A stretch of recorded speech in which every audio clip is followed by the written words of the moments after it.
Queridos alunos, minhas queridas alunas, mais uma vez estamos aqui juntos para mais uma aula de Direito do Trabalho. Quem fala aqui é a professora Elenilda Rufino.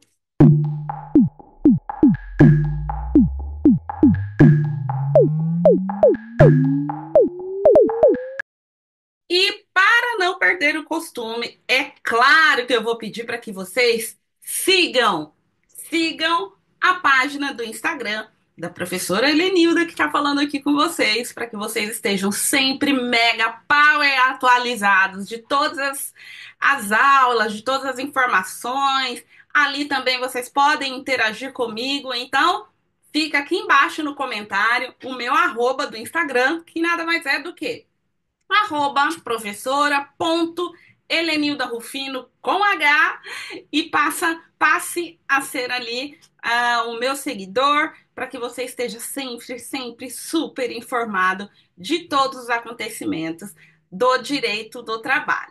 Sem mais delongas, hoje eu trouxe uma aula extremamente interessante e que despenca tanto nos exames de ordem quanto nos concursos públicos. Então, para você, meu aluno, que estão se preparando para concursos na área trabalhista, vem aqui, veja essa aula até o final, anotem tudo que vocês puderem e caso vocês queiram este material que eu vou compartilhar aqui com vocês, vocês devem clicar no link abaixo aqui do nosso vídeo e você terá acesso ao material completo, lindo, desmistificado, sem nenhum segredo, que dará a você total condições de compreender na íntegra os macetes do direito do trabalho, os segredos do direito do trabalho.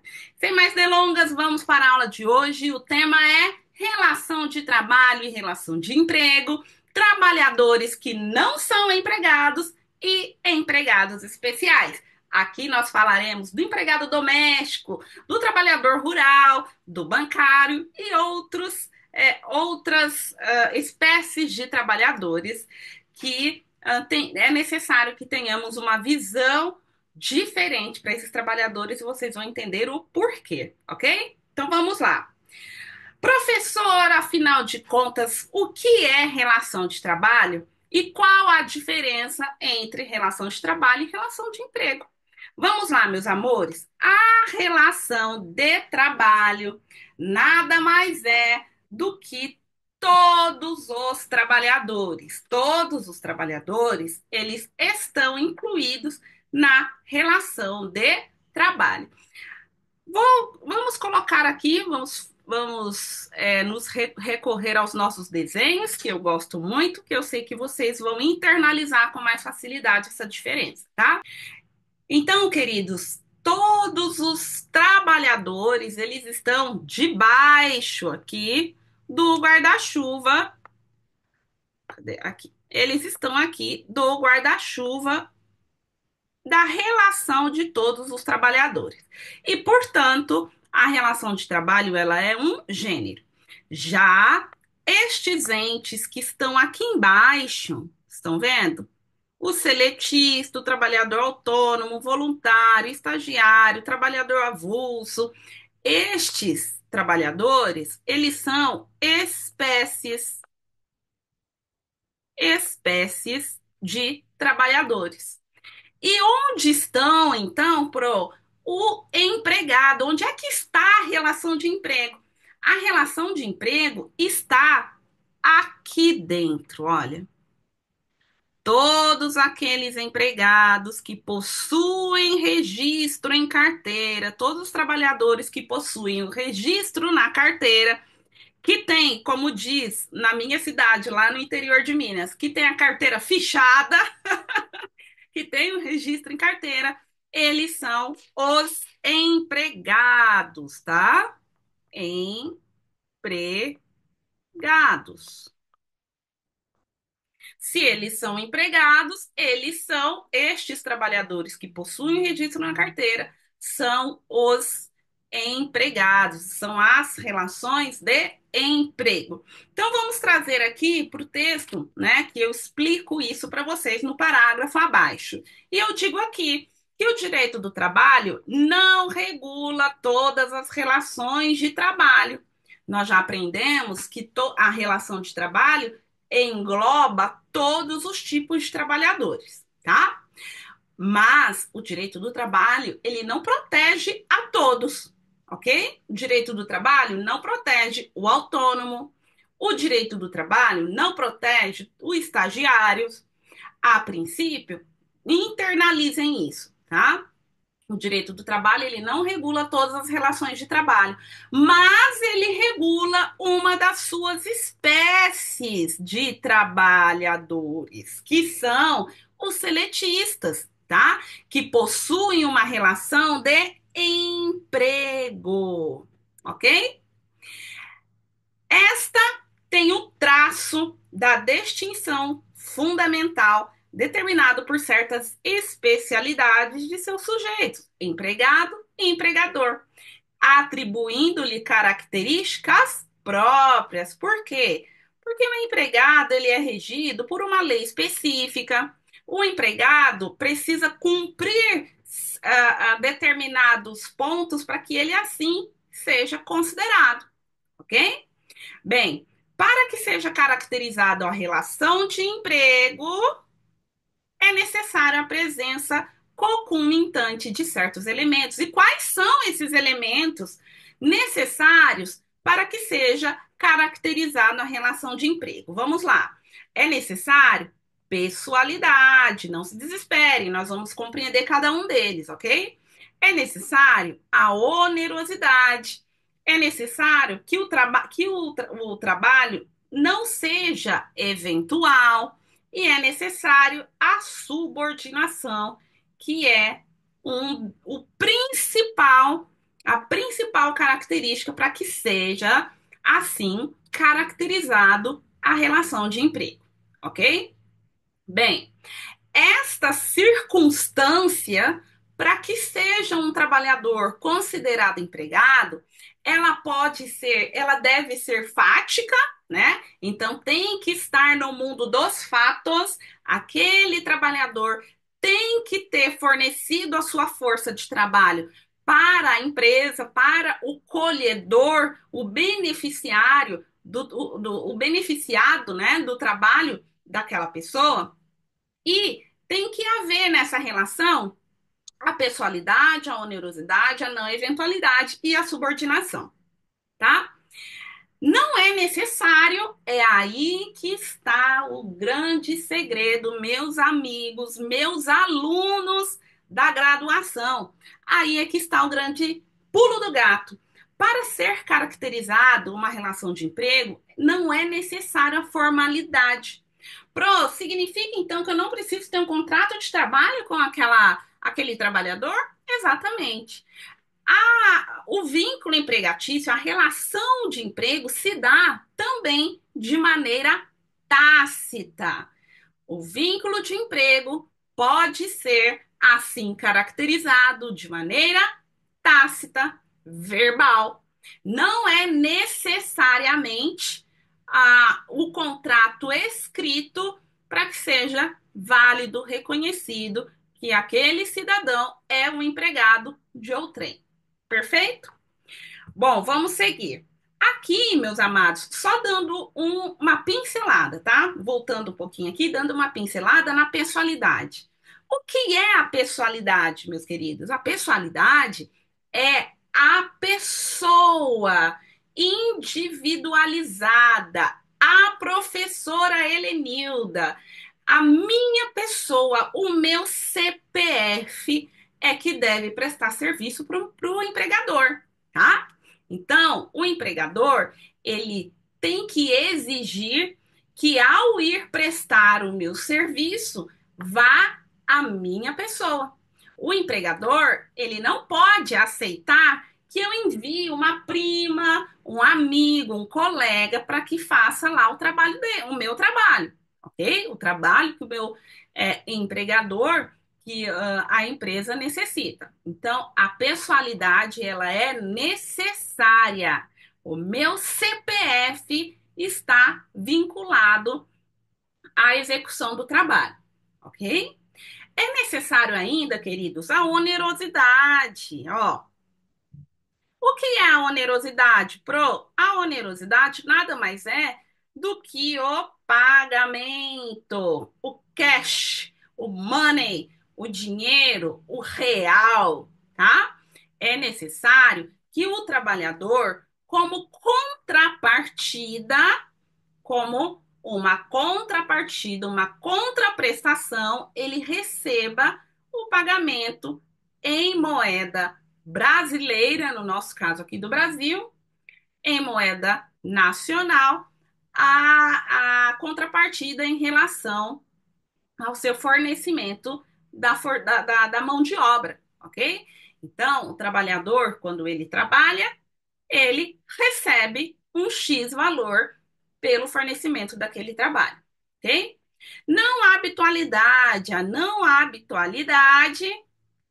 A não eventualidade, perdão, a não eventualidade ou a não habitualidade também, né? Está correto os dois termos. Ela significa que o trabalhador a expectativa de fornecer aquele trabalho para aquela empresa e aquela empresa tem a expectativa de receber aquele trabalhador para desenvolver o seu trabalho durante aquele X período, né? Então, a não eventualidade ou a habitualidade, ela não é caracterizada em decorrência do tempo, no sentido de segunda a sexta-feira. O meu trabalho, ele não deixa de ser contínuo, porque eu trabalho de segunda, quarta e sexta, porque eu trabalho 2 vezes na semana, porque eu trabalho a cada 15 dias. Não é o lapso de tempo que vai definir a habitualidade ou não eventualidade, ok? O que vai definir que existe a habitualidade ou a não eventualidade, ou seja, o trabalho não é eventual, mas sim é eventual, ou melhor, não é eventual, mas sim habitual. O que vai definir isso é a expectativa do trabalhador ir fornecer o seu trabalho e do empregador colher aquele trabalho naquela determinada data, naquele período de tempo, certo?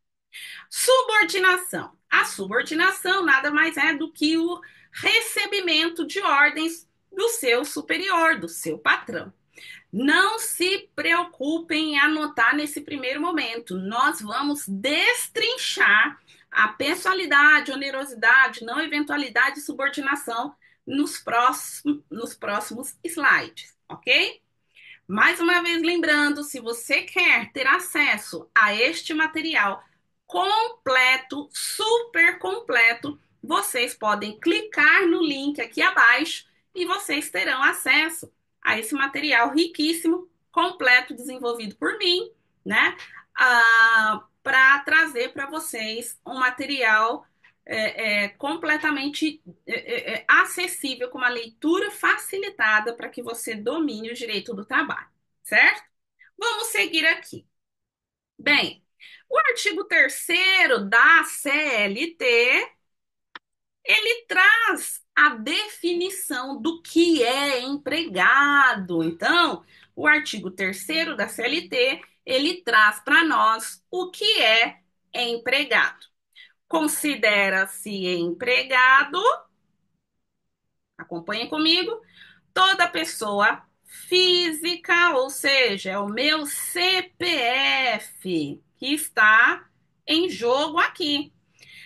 Prestar serviços de natureza não eventual, eu já situei vocês, né, do conceito de não eventualidade, a empregador sob sua dependência e mediante o quê? Salário.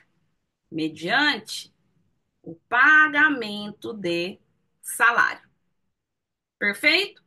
E lá no parágrafo único do artigo 3º da CLT, ele traz o seguinte: ele traz que não haverá distinções relativas a espécies de emprego, veja bem, e a condição do trabalhador, nem mesmo entre trabalho intelectual, trabalho técnico e trabalho manual. Perfeito? Bem, vamos avançar mais um pouquinho. Meus amores, nós vamos falar agora dos trabalhadores que não são empregados, já que nós já compreendemos que o empregado é aquele que possui pessoalidade, subordinação, é habitual, tem onerosidade, esse trabalhador, e é pessoa física, não é mesmo? Essas pessoas são consideradas empregadas, havendo a caracterização desses 5 requisitos. E nós temos aquela relação de trabalhadores que não são empregados, tá? Que não vai adiantar aquele trabalhador correr na Justiça do Trabalho para reivindicar um vínculo empregatício, exceto se a situação fática da prestação de serviço desse trabalhador trazer luz para a pessoalidade, subordinação, não eventualidade, pessoa física e a onerosidade, ok? Vamos lá.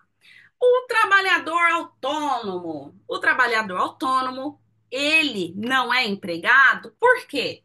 Trabalhador autônomo, ele não é empregado porque não existe na relação dele com a empresa, com o patrão, uma subordinação.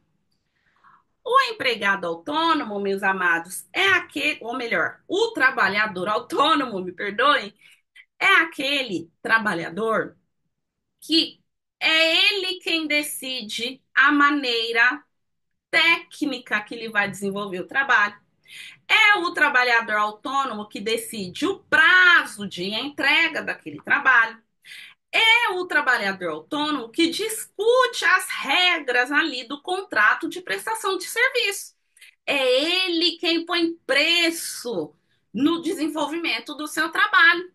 E ele não está subordinado às ordens da empresa.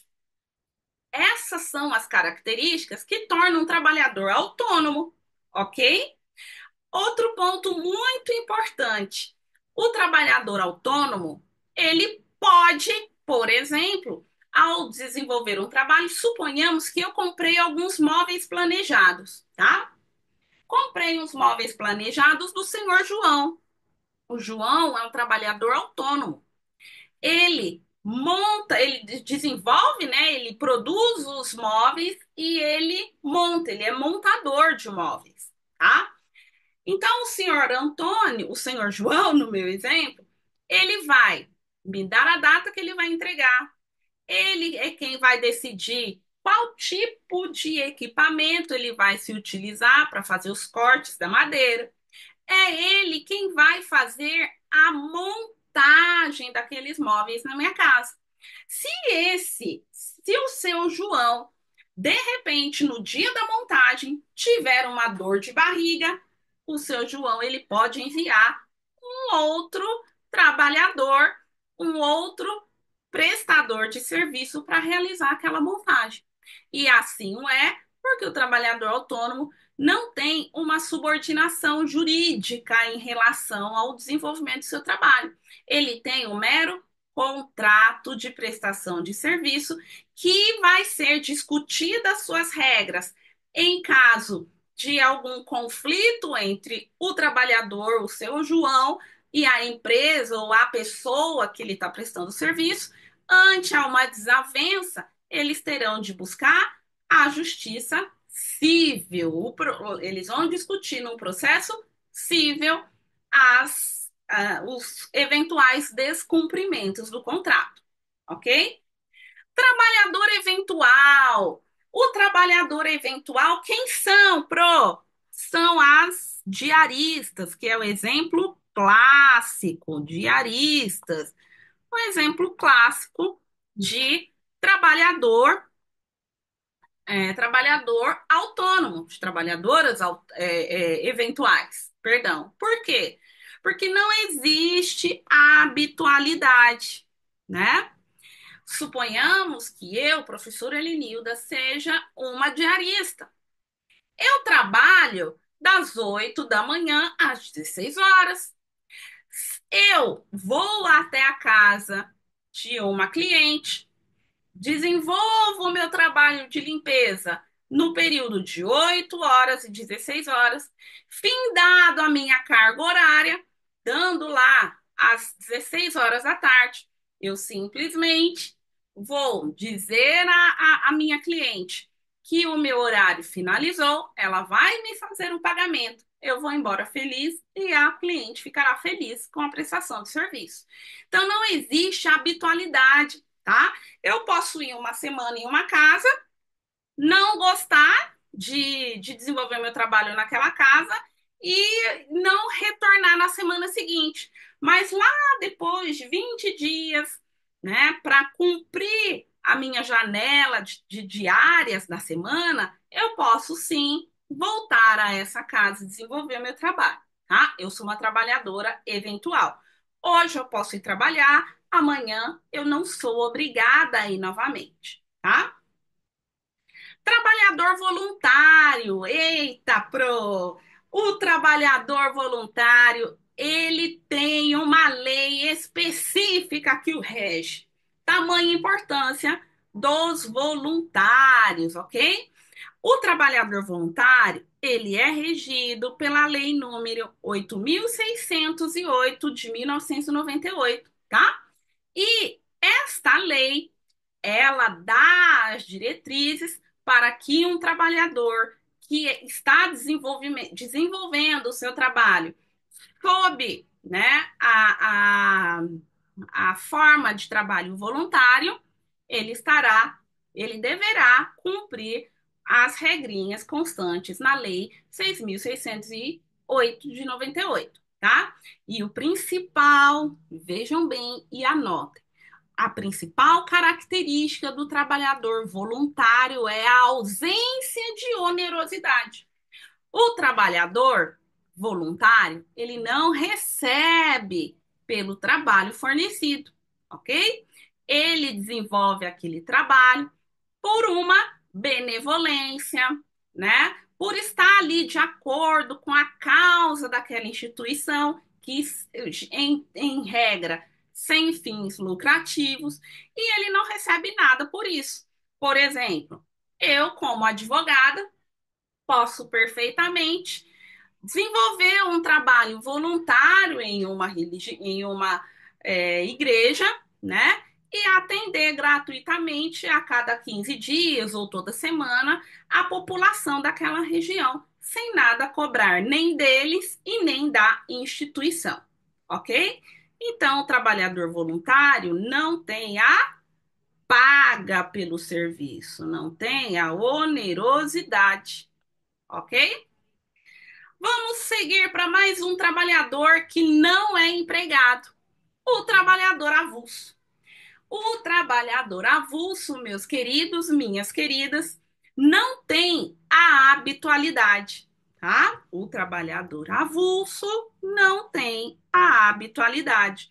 E ele, para que haja, né, ali a possibilidade de ele desenvolver um trabalho em um porto, que é o exemplo que eu vou trazer para vocês, um porto de Santos, por exemplo, é necessário que haja uma intervenção, a intervenção de um órgão regulador, né, chamado de OGMO, tá? Necessariamente para um trabalhador avulso assim ser considerado, ele precisa desse órgão de intermediação entre ele e o colhedor da mão de obra, tá? E isso quem diz não sou eu. Quem diz isso é a Constituição Federal, no artigo 7º, inciso 34, né, ali da nossa Constituição atual.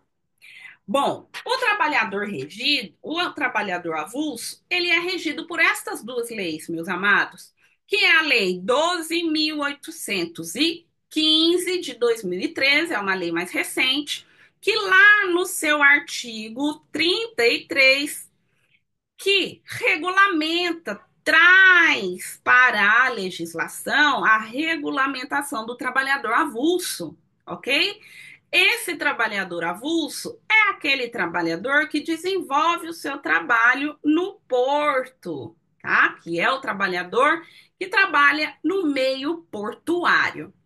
Então, meus amados, para que este seja considerado um trabalhador avulso, é necessário que o órgão gestor de mão de obra venha reger, venha fazer essa intermediação entre o trabalhador e o colhedor da mão de obra, ok?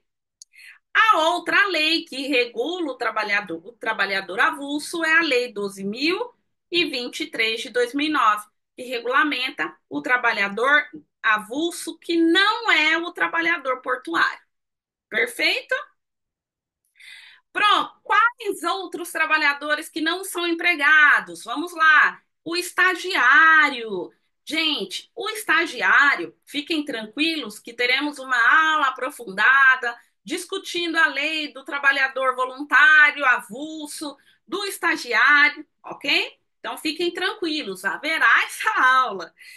Já quando falamos de trabalhador estagiário, porque o estagiário é, tem um ditado aí que eu acho completamente injusto, porque estagiário trabalha e trabalha muito, né?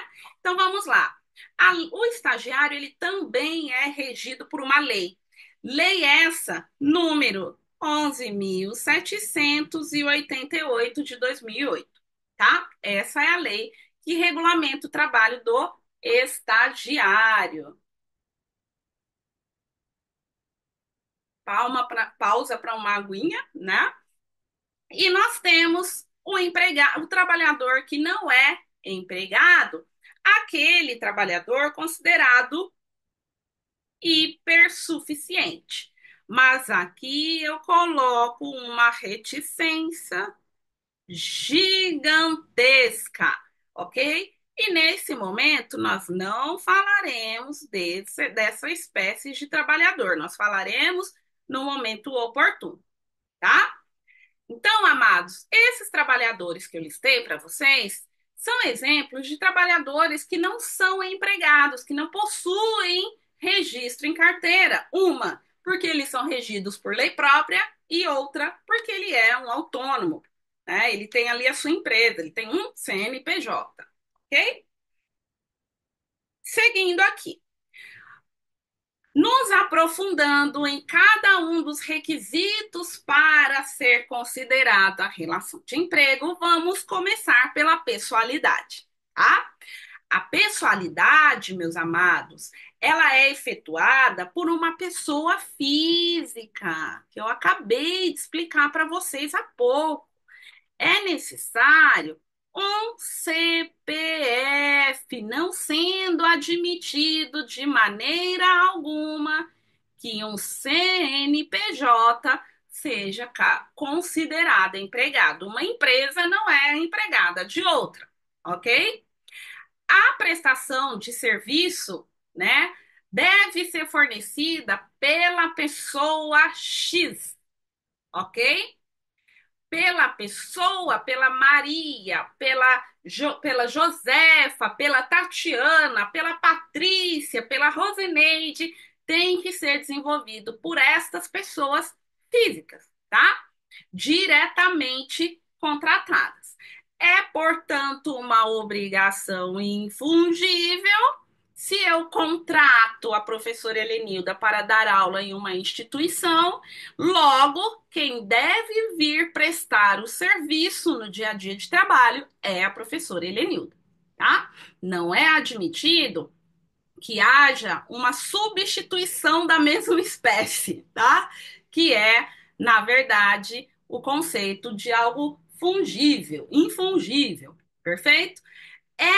Tem característica personalíssima. Se eu contratei a professora Helenilda para dar aula na minha universidade, eu estou contratando a pessoa da professora Helenilda. Ah, mas a professora Helenilda tem uma assistente que dá aula tão bem quanto ela. Posso enviá-la? De maneira alguma, tá? E também é intransferível, é intuito persone. É a pessoa, sou eu quem devo ir e realizar o trabalho, ok? Por outro lado, meus amores, existe a possibilidade de sim aceitar a substituição da pessoa física, mas deve ser substituído por outra pessoa física. Exemplo, na sucessão empresarial em que o CNPJ, né, ele é transferido para outros sócios em decorrência de uma sucessão, tá? Em decorrência, por exemplo, de uma herança. O senhor João tinha a empresa X, ele era o principal sócio, ele veio a falecer, a empresa, portanto, passou, né, via sucessão empresarial para os seus filhos, ok? Vamos ler aqui o que eu trouxe para vocês, né? Os contratos individuais da empresa anterior, né, da empresa do seu João, não sofrerão qualquer alteração. Por quê? Porque a sucessão empresarial, meus amados, não gera nos contratos de trabalho que estão vigentes qualquer mudança, né? Apenas vai mudar, se houver essa mudança, no número do CNPJ, mas o contrato de trabalho não é alterado, tá? Bom, e por que o contrato de trabalho não é alterado ante uma sucessão empresarial? Por conta do princípio da continuidade do contrato de trabalho, ok? É um princípio. O contrato de trabalho, ele tem que subsistir no decorrer do tempo. Essa é a intenção do contrato de trabalho, ok? Isso porque em relação ao empregador, a pessoalidade não é elemento chave. Repito, em relação ao empregador, a titularidade, a pessoalidade não é um elemento chave. Perfeito? Pessoalidade no trabalho presencial versus pessoalidade no trabalho à distância. Professor, isso é interessante demais. Então, tomem nota ou cliquem aqui no link abaixo para que vocês tenham acesso a esse material, tá? E possam rever a aula acompanhando e fazendo as suas anotações no material. Perfeito? Vamos lá. Pessoalidade no trabalho presencial e a pessoalidade no trabalho à distância. Como é que funciona isso? No trabalho presencial, meus queridos, a pessoalidade, ela é intensa, ela é direta. Na pessoalidade, o seu patrão está te vendo chegar na empresa, ele pode ir até você pessoalmente, ok? Dessa maneira, é possível esperar uma pessoalidade muito mais completa, muito mais caracterizada, tá? Agora, quando nós falamos, meus amores, de trabalho à distância, ok? Que é o trabalho em domicílio e o teletrabalho, perfeito? Que é executado à distância por meios telemáticos, tecnológicos, ok? Não é possível que se espere o empregador um grau altíssimo de pessoalidade, certo? E por conta desse motivo, meus queridos, se um trabalhador recebe ajuda, por exemplo, de um familiar para desenvolver o seu trabalho, esse familiar não se torna um empregado, ok? O fato de um trabalhador que trabalha à distância desenvolver o seu trabalho ali na sua residência, pedir o auxílio de um pai, de um irmão, né, para que ele faça, para que esse irmão desenvolva o trabalho, o projeto, não descaracteriza a pessoalidade com o empregado que está em regime de home office, em regime de teletrabalho, ok? Então, muita atenção nisso. Isso cai em provas. Vamos lá.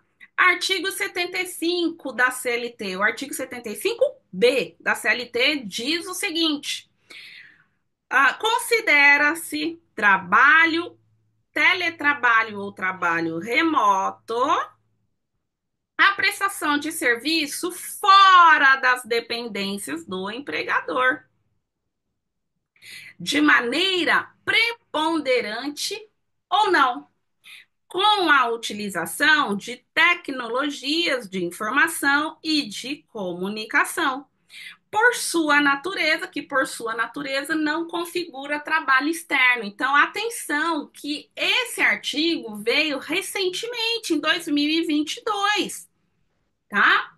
Esse artigo, meus amados, foi incluído na CLT recentemente. É um artigo super jovenzinho. E o que se cobram nos concursos e na OAB são questões, demandas novas, tá? Então vamos lá. O fato de o empregado, né, estar trabalhando fora das dependências do empregador não o torna trabalhador externo, como um vendedor, por exemplo, tá? Não configura um trabalho externo. Por quê? Porque o trabalhador ele está o dia inteiro se utilizando da tecnologia, né, de informação, de comunicação para desenvolver o seu trabalho. Por esse motivo. Perfeito? Seguindo aqui, nós vamos para o parágrafo 1º do artigo 75B da CLT, que diz o seguinte: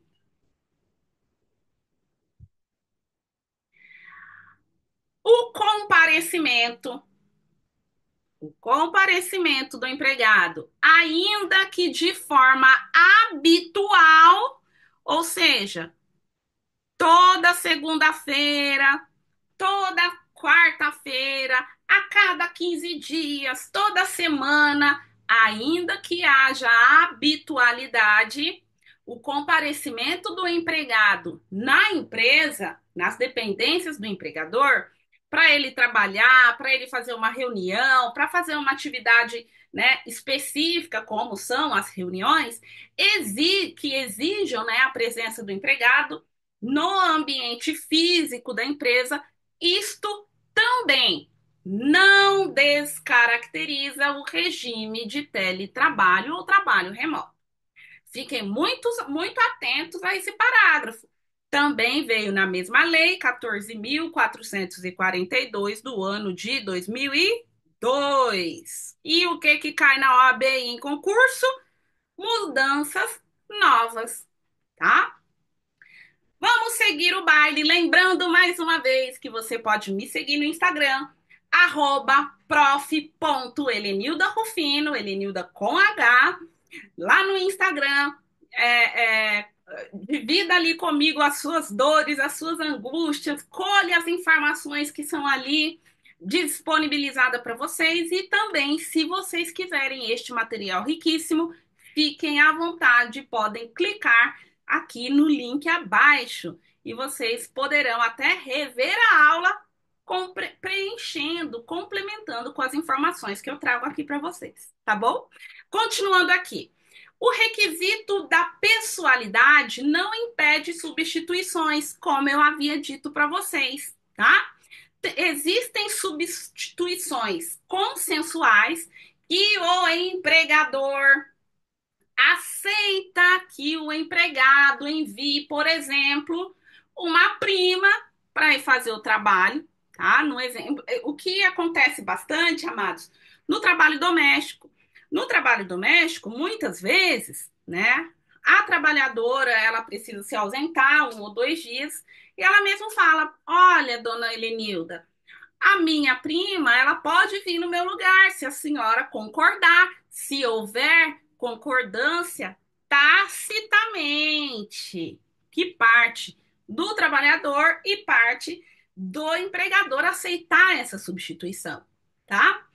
E temos as substituições legais. As substituições legais são aquelas que a lei permite. Por exemplo, eu estou sendo contratada para desenvolver um trabalho uh, no departamento X em decorrência da licença maternidade da empregada que normalmente desenvolve um trabalho. Ou eu vou substituir a telefonista no caso de férias, tá? A telefonista saiu de férias e eu vou ali substituir a profissional no período de 30 dias, perfeito? Algumas informações muito importantes que traz a exceção da apessoalidade. A exceção à pessoalidade, ela nada mais é quando existe a autorização do empregador, ou seja, que eu acabei de explicar para vocês, né? Quando o trabalhador não pode ir um dia, o empregador autoriza que venha outra pessoa, um terceiro, desenvolver o trabalho daquele empregado ausente, tá? Agora nós vamos falar de um tema muito, muito, muito polêmico, que apesar de já não ser algo, né, recente, né, a pejotização não é um tema recente e traz muitas indagações aí aos corações de vocês, meus alunos de graduação, de pós-graduação ou advogados recém-formados que querem se atualizar na legislação trabalhista, para você também que está prestes aí a fazer um concurso público que exige, né, o conhecimento na esfera trabalhista. Então vamos lá. A pejotização. O que é a pejotização, então? Eu vou até corrigir aqui, né? Foi um errinho de digitação. A pejotização, meus amados, ela é uma relação de trabalho. Vocês concordam? Né? Eu sou professora universitária, sou advogada e nada me impede de ter um CNPJ. Perfeito? Mas o fato de eu ter um CNPJ e eu prestar serviço para uma instituição e faturar notas fiscais para esta instituição não me torna uma empregada. Principalmente se não houver todos aqueles 5 requisitos que nós vimos aqui, estamos vendo aqui juntos, não é mesmo? Vamos lá, meus amores. A premissa da pejotização é a prestação de serviço por uma pessoa jurídica. É um CPF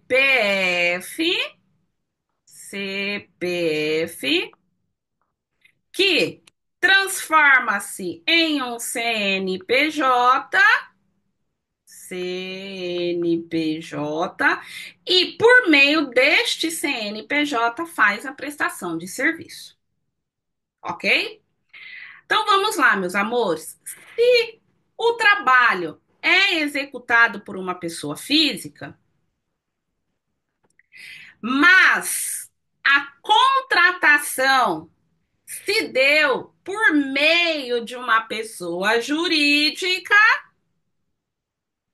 aqui nós devemos cuidar, devemos colocar os nossos olhos com mais atenção, pois pode ser um meio de estar burlando a legislação trabalhista, de estar fraudando ali a legislação trabalhista, ok? Então, suponhamos, a pejotização ela é muito fácil de ser caracterizada, tá? Por exemplo, eu sou, eu sou uma analista de sistemas, ok? A empresa a qual eu fui fazer uma entrevista para trabalhar, disse assim para mim: olha, Helenilda, você é uma excelente candidata, nós queremos te contratar, mas para isso Você pode abrir um CNPJ, porque todos os nossos profissionais, eles nos fornecem nota fiscal e assim eu consigo majorar um pouco o seu salário. Então você pode criar ali uma MEI, né, uma empresa, né, para que a nossa contratação se conclua. Pois bem, aí o trabalhador trabalha um mês, fornece a nota fiscal número um para aquela empresa. O trabalhador trabalha no mês seguinte e fatura a nota número 2 e assim sucessivamente. Ora, ante uma reclamação trabalhista, vai ficar muito frágil a argumentação da empresa que aquele trabalhador era um trabalhador autônomo, porque esse trabalhador só fornecia nota fiscal para aquela empresa. Ora, ora, ora, que coisa estranha, não é? Então, amados, é a orientação que todo advogado trabalhista dá. Não colaborem para que sejam feridos os direitos da União. Cumpram a legislação corretamente para que não haja nenhum problema futuro e, principalmente, não venha sofrer sanções na Justiça do Trabalho. Perfeito? E sanções fiscais, tá, queridos? A pejotização, portanto, queridos, ela ocorre quando o trabalhador, ah, por meio da pessoa jurídica, né, ele emite as notas fiscais para uma outra instituição que tem a intenção de mascarar a relação de emprego que existe, tá? Vamos seguir aqui. Olha o que diz o artigo 9º da CLT. Prestem muita atenção. Serão nulos de pleno direito os atos praticados cujo objetivo seja desvirtuar, impedir ou fraudar a aplicação da lei. Então, meus amados, a pejotização nada mais é do que uma fraude, tá?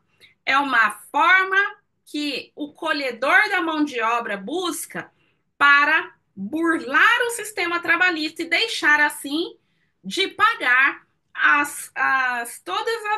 os tributos relacionados à relação de trabalho. Perfeito? Aqui, meus amados, eu trouxe para vocês alguns julgados, né? Esse julgado é de 2021 e vamos ler, vamos ater os nossos olhos, né? Depois, assim que você clicar no link aqui embaixo para adquirir esse material, você poderá ler na íntegra esse agravo de instrumento, né? Esse acórdão que foi decidido pela terceira turma do TST por meio do recurso de revista, tá bom? Mas vamos apenas às informações aqui que eu destaquei em negrito. O princípio da primazia da realidade, a dispensa do reclamante para posterior contratação por intermédio de pessoa jurídica, no fenômeno denominado pela doutrina como pejotização, sem alteração do contexto da relação empregatícia, acompanhem comigo, mantendo-se inalteráveis a forma de prestação de serviço e os requisitos do artigo 3º e do artigo 2º. O artigo 2º é o conceito de empregador, e o artigo 3º é o conceito de empregado, resultando assim em fraude, vedada pelo ordenamento jurídico, nos termos do artigo 9º que nós vimos no slide anterior, ok? Então, este é um julgado. O contexto todo você pode ler no material que será disponibilizado no link abaixo, tá? Então, meus amores, vamos analisar tudo isso que nós aprendemos até agora, né? Analisem comigo. Com o advento da reforma trabalhista, que é a Lei 13.467 de 2017, além da Lei 6.019, que é a Lei do Trabalho Temporário e do Prestador de Serviço, passou a ter a seguinte redação. Vamos lá. O artigo 4º, a linha A, parágrafo 2º da Lei 6.019, diz o seguinte: considera-se prestação de serviços a terceiros a transferência feita pelo contratante da execução de quaisquer de suas atividades, inclusive sua atividade principal. A pessoa jurídica de direito privado prestadora de serviço que possua capacidade econômica compatível com a sua execução. Parágrafo 2º diz: não se configura vínculo empregatício entre trabalhadores ou sócios das empresas prestadoras de serviço de qualquer que seja o seu ramo e a empresa contratante. Ok? Vamos seguir aqui. Questiona-se, meus amigos, meus alunos e alunas queridos, questiona-se o seguinte: nesse contexto que nós lemos, abriu possibilidade para afirmar que a pejotização passou a ser prevista em lei? Respondam. Digam para mim, como diz a nossa colega Cíntia Chagas, digam para mim. Vamos lá, meus amados. O artigo 5º C, caput, da lei, né, do trabalho temporário e da prestação de serviço, a lei 6.019, de 74, diz o seguinte: não pode configurar como contratada nos termos do artigo 4º-A, que foi o que nós lemos, dessa lei, a pessoa jurídica cujos titulares ou sócios, vejam bem, tenham nos últimos 18 meses prestado serviço à contratada na qualidade de empregado ou trabalhador sem vínculo empregatício, exceto os que referidos titulares ou sócios forem aposentados. Pelo amor de Deus, decifra esse artigo. Eu decifro. Vamos lá. Aqui, meus amados, nos traz a resposta para o meu questionamento do slide anterior. Aqui, eu digo para vocês que não é configurada, não passará a ser configurado, contratado a pessoa jurídica cujo sócio ou os titulares tenham sido empregados dessa empresa antes de 18 meses, nos 18 meses antecedentes ao contrato de prestação de serviço. Então, meus amados, se vocês seletistas trabalharem em uma empresa e esta empresa dispensarem os trabalhadores para recontratá-los como prestadores de serviço, isto só pode se dar após 18 meses. Perfeito? Sem choro nem vela. Não há para onde correr nesse quesito. Certo? Vamos seguir. Afirma-se, então, criou-se uma espécie de quarentena para que o empregado demitido seja recontratado por uma empresa como PJ. Certo?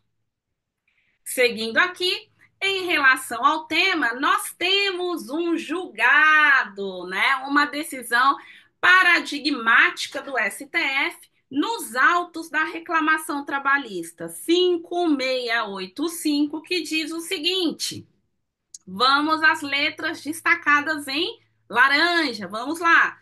São lícitos, ainda que para execução de atividade fim da empresa, os contratos de terceirização de mão de obra, parceria, sociedade ou prestação de serviços por pessoa jurídica, pejotização, desde que o contrato seja real, isto é, de que não haja relação de emprego com a mesma empresa tomadora de serviço, com subordinação, horário para cumprir e outras obrigações típicas do contrato trabalhista, hipótese que se estaria fraudando a contratação. Ok, prestem muita atenção nesse julgado da primeira turma, cujo relator foi o senhor ministro Roberto Barroso, que em 2023 trouxe esse julgado, né? Julgou, trouxe o julgamento, né? Por meio da primeira turma da reclamação número 56285, tá? Vamos seguir, amados. Resumo, resumindo o que falamos, antes da decisão do STF, que nós lemos agora, antes dessa decisão, a pejotização era sinal de fraude, tá? A pejotização era uma fraude instrumentalizada na sua imposição, quando se impunha para o empregado que ele adquirisse um CNPJ para desenvolver o seu trabalho ali naquela instituição, tá? Aqui no terceiro, isto porque voltando aqui, quando se constitui uma pessoa jurídica e se celebra contrato entre dias, pessoa jurídica, no mínimo se afasta os requisitos da pessoa física e da pessoalidade, ambos requisitos da relação de emprego. E essa fraude também se revela quando, ou melhor, essa fraude se revelava quando a contratação via PJ era iniciada e com a concordância do mesmo empregador, em face de um caráter imperativo das normas trabalhistas, tá? Então, antes da decisão do STF, era esse o contexto da pejotização. Após a decisão do STF, a pejotização passou a ser lícita, envolvendo determinados tipos de profissionais com nível superior. É aqui que eu quero que vocês façam estrelinhas. Façam estrelinhas, corações, porque essa informação é muito importante e, obviamente, faz toda a diferença na compreensão do acordo que nós lemos, tá? Da decisão do STF, que é uma decisão vinculante, que tem caráter erga omnes para todos. Perfeito? A licitude da pejotização decorre decorre do entendimento de que é lícita a terceirização via pejotização. Ok? Compreenderam? Vamos seguir. Agora nós vamos falar da habitualidade. Digam para mim, como diz a nossa colega Cíntia Chagas, a nossa amiga, nossa professora de português, maravilhosa e chiquíssima. Digam para mim, vocês já viram aula mais aprofundada, mais desmistificada do que essa? Se houver, não acredito. Não acredito que exista, tá? Se houver, é a minha. A minha aula é mais aprofundada que vocês já viram em direito do trabalho, para você graduando, para você concurseiro, para você OABeiro, ok? A habitualidade ou a não eventualidade, tá? Como nós vimos, esses dois conceitos são sinônimos, essas duas terminologias são sinônimos. Embora tenhamos o impulso natural identificar a não eventualidade com a continuidade, porque a continuidade, esse termo continuidade, meus amados, ele é previsto na Lei Complementar 150 de 2015, que é a Lei do Empregado Doméstico, tá? O termo continuidade do contrato de trabalho, ele não está na CLT, ele está na Lei 150, na Lei Complementar 150, tá? A CLT adotou a não eventualidade como requisito, como característica para a relação de emprego, tá? Bom, dito isto, a prestação ininterrupta de serviços pode indicar a não eventualidade. Ou seja, se eu prestei serviço de agosto de 2024 até dezembro, de 2023, né? Porque a gente nem chegou em,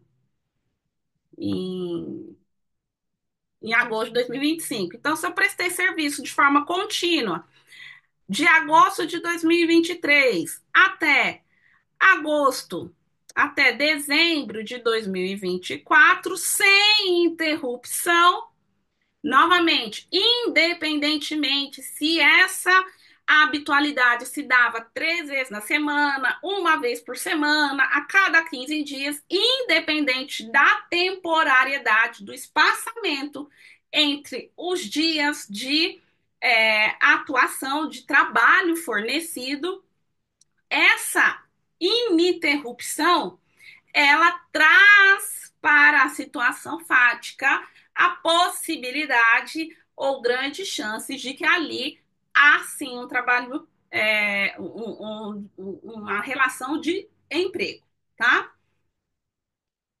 Bom, no caso do exemplo que eu trouxe para vocês, como nós temos, por exemplo, o bilheteiro de estádio de futebol, tá? Ele trabalha somente nos dias de jogos, certo? Ou seja, esse trabalhador ele não é eventual, ele é um trabalhador habitual, que é o que eu disse para vocês. Ele trabalha só quando tem jogos. Se tem jogos 3 vezes no mês, não importa. Ali há a habitualidade, ok? A não eventualidade, repito, ou a habitualidade, ela se manifesta pela interrelação do serviço prestado pelo trabalhador e a atividade empreendida pelo tomador de serviço, que foi o que eu já expliquei para vocês anteriormente. É a expectativa do trabalhador desenvolver o seu trabalho e a expectativa do empregador receber aquele trabalhador para criar, desenvolver 10, 20 peças de um produto específico. Perfeito?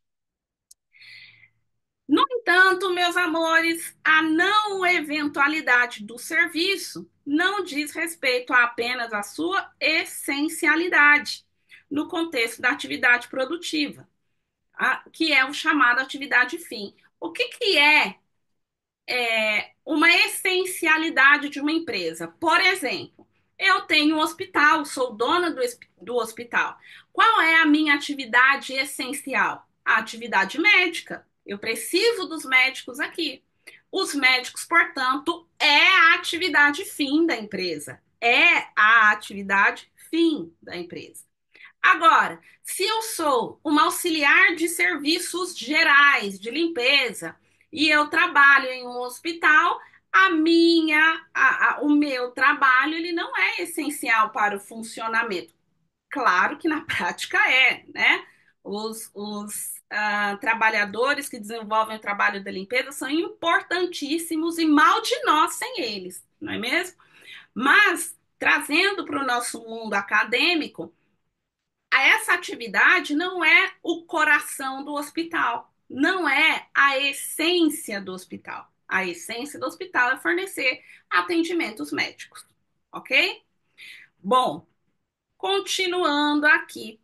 É o caso, por exemplo, da faxineira nas escolas, né? A atividade essencial da escola são os professores, ok? A faxineira não é a força motora daquela escola, e sim os professores que são essenciais para que a escola exista. Perfeito? Seguindo aqui, nós temos, meus amores, a teoria da descontinuidade. A teoria da descontinuidade, ela é uma teoria que trouxe uma tentativa de identificar não eventualidade a partir do trabalho contínuo, tá? Entretanto, a continuidade, ela é um instituto da não eventualidade. Professora, já me confundi a cabeça inteira. Calma, vamos resolver isso. A continuidade, ela é uma espécie de não eventualidade. Ou melhor, Gabi, corta aqui, vou começar de novo nesse slide. Nós temos, meus amores, a teoria da descontinuidade. A teoria da descontinuidade é uma teoria que ela existe para tentar identificar a não eventualidade a partir do trabalho contínuo. Mas a continuidade, meus queridos, é um instituto diferente, distinto, diferente de não eventualidade, tá? A continuidade pressupõe uma repetição diária maior do que 2 vezes por semana. Por quê? Lá na Lei 150 de 2015, que eu já descrevi para vocês, que é a Lei do Trabalho Doméstico, nesta lei, o conceito de empregado tem como características, o desenvolvimento do trabalho mais do que 2 vezes por semana, tá? Para que uma empregada doméstica seja reconhecida como uma empregada, ela precisa trabalhar mais que 2 vezes por semana para aquele determinado empregador, tá? Dessa maneira, meus amigos, a natureza contínua desse instituto não é a eventualidade, tá?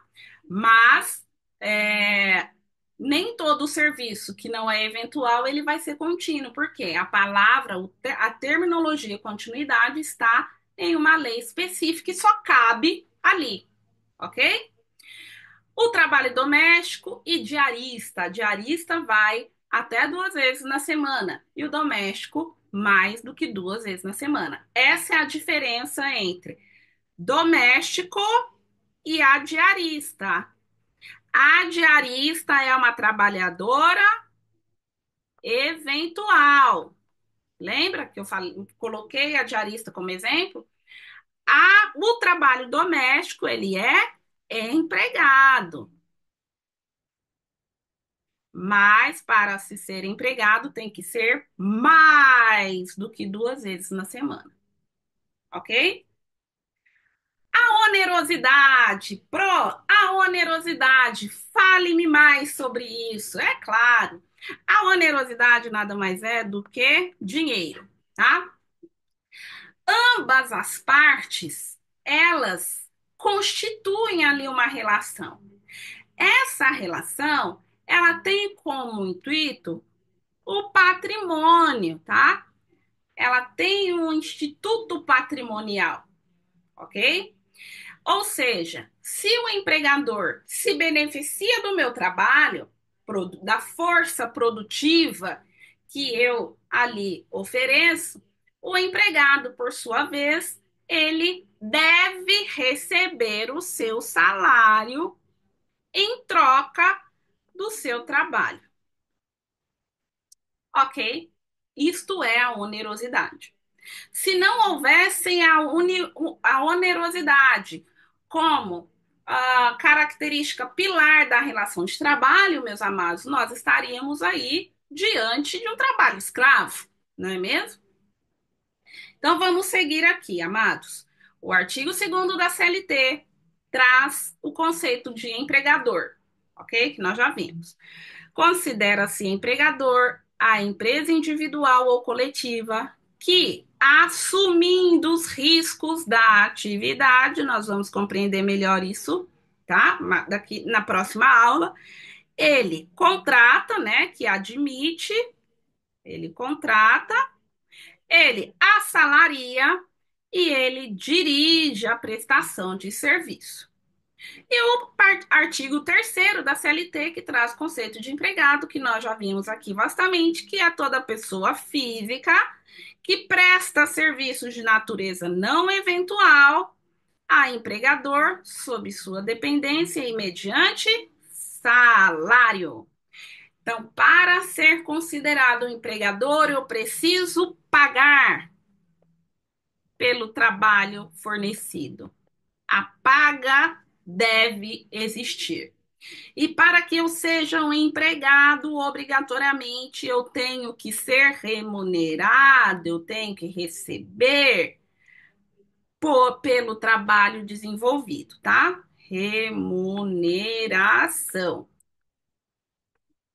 Ok. E a subordinação, amados? A subordinação, ela é um dos requisitos essenciais para ser considerado um trabalhador, ou melhor, um trabalhador empregado. Se não houver a subordinação, esse trabalhador não é um empregado, tá? A subordinação, meus amados, ela traz vida para a relação empregatícia. É um elemento pilar, como eu acabei de dizer para vocês, tá?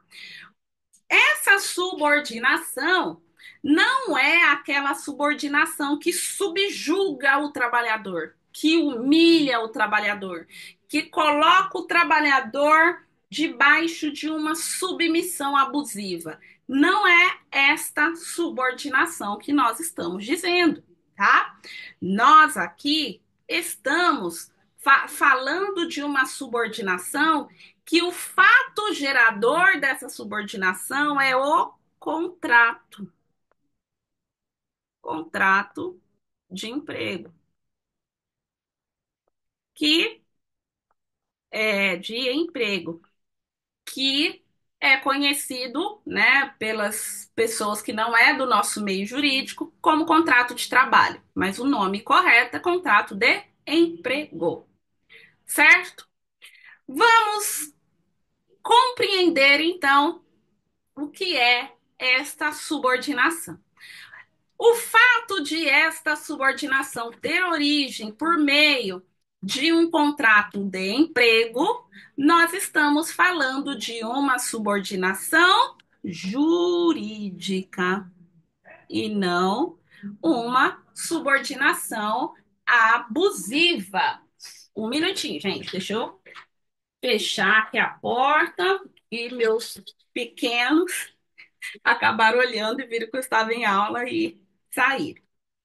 Enfim, a subordinação relatada aqui, trazida para vocês como pilar da relação de para se caracterizar uma relação de emprego, é uma subordinação jurídica, tá? Oriunda do quê? Do contrato de trabalho, do contrato de emprego, ok? Vamos seguir. A subordinação, meus amados, ela é classificada de três formas, tá? A subordinação técnica, que é aquele cara que sabe mais do que o dono da empresa. Então, eu tenho uma empresa que produz carrinhos, tá? Carrinho infantil, né, de brinquedo. E eu tenho um engenheiro, ou melhor, o projetista lá que trabalha para mim desenhando os carrinhos para fazer as coleções. Esse trabalhador, ele tem uma capacidade técnica, ou melhor, esse empregador, ele tem uma capacidade técnica maior do que os seus liderados, tá? Então, existe ali uma subordinação técnica. Eu me subordino ao meu chefe porque ele sabe mais do que eu, ok? Temos a subordinação econômica. Queridos, nem todo empregado tem subordinação econômica em relação ao seu empregador. Pro, como assim? Eu preciso do meu salário para viver. Como que eu não tenho subordinação econômica? Eu devolvo a pergunta para vocês. Eu sou, suponhamos que eu sou a Thaís Araújo, tá? Aquela atriz. A Thaís Araújo, eu não sei nem qual emissora que ela trabalha, mas até onde eu sabia, ela trabalha lá na Rede Globo, ok? Vocês acham que a Thaís Araújo precisa do salário que ela ganha daquela rede de TV? Modéstia à parte, eu acho que não, porque ela faz tanta publicidade que o trabalho dela, ela tem boneca, né? Salvo engano, ela tem até uma boneca. Então, o trabalho que ela faz fora daquela empregadora permite que ela não tenha subordinação econômica em relação à emissora que ela trabalha, tá? Mas não sei a natureza do contrato de trabalho que ela tem, mas se ela for seletista, por exemplo, se ela tiver a carteira dela assinada, que eu acredito que não devam ser, mas enfim, vamos partir do princípio que sim, fazendo aqui uma alegoria. Se ela tem um registro em carteira e ela é seletista, ela tem, portanto, um contrato de emprego e ela tem uma subordinação jurídica, tá? Ela vai obedecer o seu patrão porque ela tem com ele um contrato de trabalho. Ela não vai obedecer esse patrão porque o patrão está com um chicote na mão ou a mão imposta para ela, tá? É isso, meus amores. Finalizamos a parte um da nossa aula. Teremos a nossa aula 2 que nós vamos falar dos empregados especiais. Empregado doméstico, bancário, o trabalhador rural, o que que eles têm direito? Por que que eles são diferentes um do outro? Quais são as leis que regem o trabalho deles? Ok? Ficamos, portanto, por aqui. Não deixem de me seguir nas redes sociais, @prof.helenilda_rufino com H. E não deixe de se inscrever no nosso canal aqui do YouTube para que você receba ali as nossas aulas, as nossas videoaulas. Clique abaixo, né, no gostei, para que a nossa aula seja divulgada, entregue para outros alunos, para outros recém-formados, para outros concurseiros e OABeiros como você, para que eles estejam também sendo preparados com a melhor professora de Direito do Trabalho desse YouTube. E vamos caminhar comigo, queridos. E não deixem de assistir a aula 2, Empregados Especiais. Um forte abraço. Reforço, caso você queira ter acesso a este material que eu transmiti para vocês, basta clicar no link abaixo. Você pode adquirir esse PDF completíssimo com todas as informações e rever a nossa aula, acrescentando as informações que aqui foram expostas, transmitidas com muito prazer e muito carinho para vocês, tá bom? Um forte abraço. Tchau, tchau.